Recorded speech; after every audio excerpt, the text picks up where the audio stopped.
नमस्कार, न्यूज 18 के digital platform पर आपका बहुत स्वागत है। मैं हूं आपके साथ अंशिका पाठक।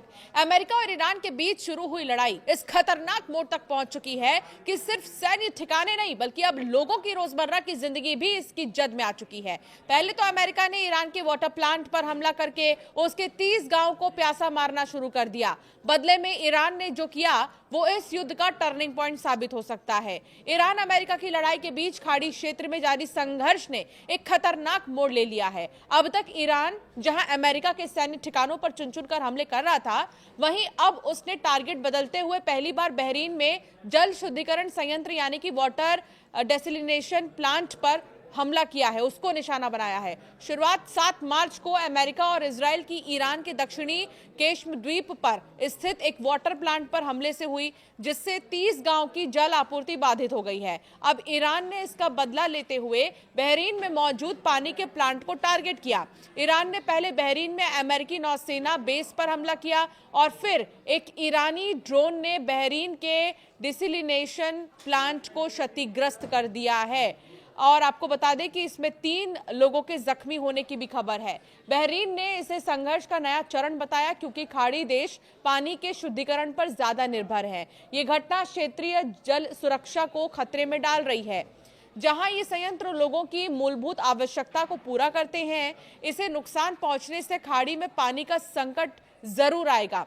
अमेरिकी हमले और ईरानी प्रतिशोध की पृष्ठभूमि ईरान के विदेश मंत्री सैयद अब्बास अरागची ने अमेरिका पर आरोप लगाया कि केश्म आइलैंड के फ्रेश वाटर डिसलिनेशन प्लांट पर हमला एक स्पष्ट और हताश अपराध है, जिसने 30 गांव की जल आपूर्ति प्रभावित की। अमेरिका ने जिस प्लांट पर हमला किया, यह संयंत्र ईरान के दक्षिणी क्षेत्र में महत्वपूर्ण था, जहां पानी की कमी पहले से ही एक बड़ी समस्या है। ईरान ने इस हमले को नागरिक सुविधाओं पर आक्रमण बताया और गंभीर परिणामों की चेतावनी दी थी। इसका बदला लेने के लिए ईरान ने बहरीन के जुफायर में अमेरिकी बेस पर मिसाइल हमले किए। फिर उसने बहरीन के जल शुद्धिकरण प्लांट पर ड्रोन हमला किया, जो सीधे पानी को निशाना बनाने का पहला बड़ा हमला माना गया है।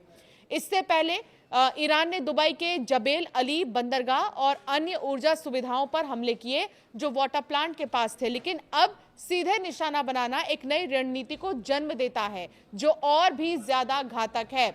जिसका डर था आखिरकार वही हो रहा है। कई एक्सपर्ट्स ये मान रहे हैं कि अमेरिकी हमले ने ईरान को खाड़ी देशों की जल कमजोरियों का फायदा उठाने के लिए प्रेरित किया और अब वही हो रहा है जिसका डर था। खाड़ी से खाड़ी सहयोग परिषद देश सऊदी अरब, यूएई, कुवैत, कतर, बहरीन और ओमान है, जो दुनिया के सबसे सूखे क्षेत्रों में है, जहां प्राकृतिक जल स्रोत सीमित है। ऐसे में ये देश इन प्लांट्स पर काफी निर्भर हैं, जो समुद्री जल को पीने योग्य बनाते हैं। विश्व में खारे पानी को पीने लायक पानी बनाने की क्षमता का लगभग 60% अरब प्रायद्वीप में है और फारस की खाड़ी के आसपास के संयंत्र दुनिया के 30% जो है वाटर का उत्पादन करते हैं।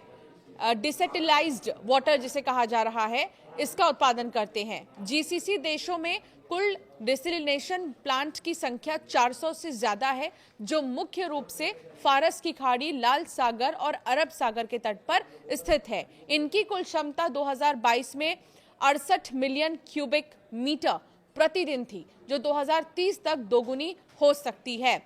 अब आपको कुछ आंकड़े भी हम बताते हैं कि आखिर कौन से देश किस पर सबसे ज्यादा निर्भर हैं और अभी मौजूदा समय में पानी की क्या स्थिति है। चलिए देखते हैं खाड़ी के कौन से देश जल शुद्धिकरण पर कितना निर्भर हैं। तो कतर की अगर बात करें तो 100% निर्भर है। लगभग सारा पानी पीने का जो है वो डिसैलिनेशन से ही है। इसके अलावा कुवैत 90% जो है निर्भरता है इसकी, शहरी क्षेत्रों में 90% जल आपूर्ति करता है।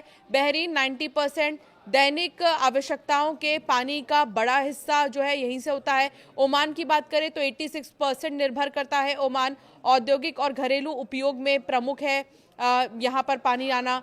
और सऊदी अरब की बात करें तो 70%, रियाद जैसे शहरों में 90% तक निर्भरता है। तो जो डिसलिनेटेड जल पर निर्भरता है वो कितने प्रतिशत है किस देश की और उससे उनको लाभ क्या मिल रहा है, ये हम आपको बता रहे हैं। इसके अलावा यूएई 42% जो है निर्भरता है इसकी। दुबई और अबू धाबी में उच्च निर्भरता है। तो इस तरह कई सारे ऐसे देश हैं जो 90% 40% निर्भर है इस तरह के प्लांट्स पर। ये आंकड़े दिखाते हैं कि पानी के इन प्लांट्स के बिना ये देश जल संकट में फंस सकते हैं। फिलहाल तो ये सिर्फ एक प्लांट पर हमला है, लेकिन अगर ईरान ने हमले वाटर प्लांट्स को निशाना बनाकर जारी रखा तो खाड़ी देशों में जल संकट पैदा हो जाएगा। सऊदी अरब के जुबैल और रस अल खैर जैसे संयंत्र दुनिया के सबसे बड़े हैं, जो प्रतिदिन लाखों क्यूबिक मीटर जल उत्पादित करते हैं। ईरानी हमलों से संभावित नुकसान, ईरान के हमलों से खाड़ी देशों को भारी क्षति हो सकती है, क्योंकि ये संयंत्र ईरानी मिसाइलों और ड्रोन की पहुंच पे हैं। अगर एक बड़ा संयंत्र क्षतिग्रस्त होता है तो शहरों में कुछ दिनों में जल की कमी हो सकती है, पानी की कमी हो सकती है। लाखों लोग पीने के लिए पानी से वंचित हो सकते हैं, जिससे स्वास्थ्य संकट और पलायन बहुत ज्यादा बढ़ जाएगा। ब्राइन डिस्चार्ज और तेल रिसाव से समुद्री जीवन प्रभावित हो सकता है, जो लंबे समय तक जल उत्पादन को बाधित करेगा। एक्सपर्ट्स का कहना है कि ये संघर्ष पानी को सबसे मूल्यवान संसाधन पानी का जो है सबसे मूल्यवान संसाधन रहा है, कहीं ना कहीं तेल से भी ज्यादा कीमती। तो ऐसे में आप समझ लीजिए कि तेल तो एक तरफ है, दूसरी तरफ अगर वाटर प्लांट्स की बात करें, अगर बड़े वाटर प्लांट्स को हमले या निशाना बनाया जाता है, उन पर हमले किए जाते हैं, तो कहीं ना कहीं खाड़ी देश को सबसे ज़्यादा जल संकट हो सकता है। और ये एक बहुत बड़ा संकट है, नॉर्मल संकट नहीं, बहुत बड़ा संकट, जिससे बहुत सारी सुविधाओं पर असर पड़ेगा।